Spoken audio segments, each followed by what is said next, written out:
So I have this guitar. This is the Hanneman Memorial guitar. So I have 10 to 46 Diodario strings. I've been meaning to change these out. I haven't changed these out in a while, and I've started to play this one regularly. So I know putting in fresh strings always is nice. This thing has a floating trim, so whammy bar, so that way this locks, the nut locks, and the strings, actually the balls of the string go into this part. So it's a bit more complicated to do for me because I'm an absolute amateur. Now, I believe the size on this is 2.5, if I'm not mistaken. Yeah. So I'm just going to unlock these. I think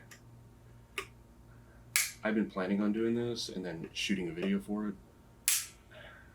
And the day I'm shooting is about 2 hours ago, found out that Eddie Van Halen died. So it's just like, oh, it's like the wind that kicked out of your sails, right? He's like a giant influence on everybody in some way. So circulating through all that, watching all the news and everything that people talking about him and everything is just, it's always hard to lose somebody, and then you lose somebody like that who's just like top tier guitarist, just an amazing musician all the way around. It's just hard to accept and hard to I don't know, it's just not easy, and losing people is never easy. I'm going to be putting 10 to 46, I think I already said that. I'm going to down, I've always had it as a 40, I'm sorry, how it down tuned to half step. That's how I usually do it. I have a few guitars in a whole step, but lately I've just been doing a lot of half step stuff. It's always interesting to think the song when I'm trying to think of a riff or something. It's always interesting to see where it comes from and know, and not necessarily know, but get more of a feel for where it's coming from and maybe who influenced it. I like heavy metal, I like fast music. Going back to Eddie again for a second, because it's just weighing on my mind really heavily right now. Obviously he was a genius in what he did, and he was very, very, very good. He was just one of the best guitarists around, period, right? So I don't know if I could I've tried a little bit of tapping here and there, but it's just something that, like everything else, you just gotta practice a whole bunch.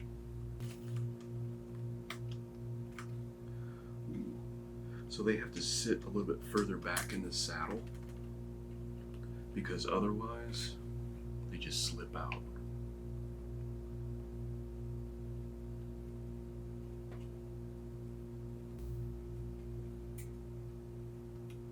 Made another mistake.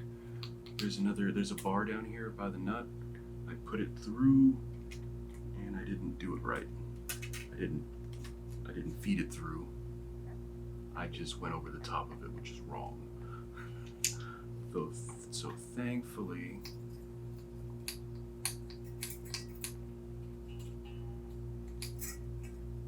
I had enough, I wasn't too far along that I could just pop it and pop it back in. Ooh. Last string. Ooh, feels like I've been doing this for an hour, but it's like been 5 minutes probably. Just a lot of people, I don't know if people would want this guitar to be like I would assume, I mean, it's always easy to go, well, you know, Hanneman would have wanted me to use it, but I'm pretty sure he would be like, why is this thing sitting around? Why aren't you using it? And if he was here, he'd be like, why is there a date on there? Anyway. Because there's so much give, by the time I got this one tuned, this one was already pulling out. So they're all sitting in the saddle, right? Or in their seat, or whatever you call it, I forget. See, it's just like slipping. You can feel that it's slipping a little bit.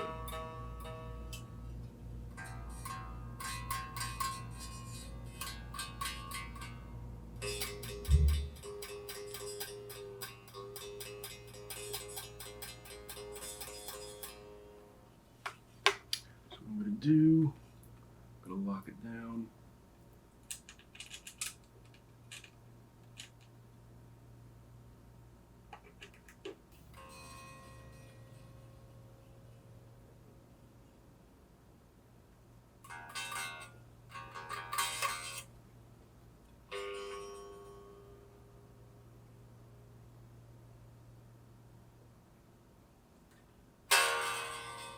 Okay, so there we go. It's nerve-wracking because I'm not familiar with the floating trim. This is a Kaler trim. Usually it's a Floyd Rose. The Kaler's a bit different. Slayer just like that, because that's what they started out with. That was their explanation, at least that I saw. So new strings should sound a little bit better. Feels a little bit better already. So that was it.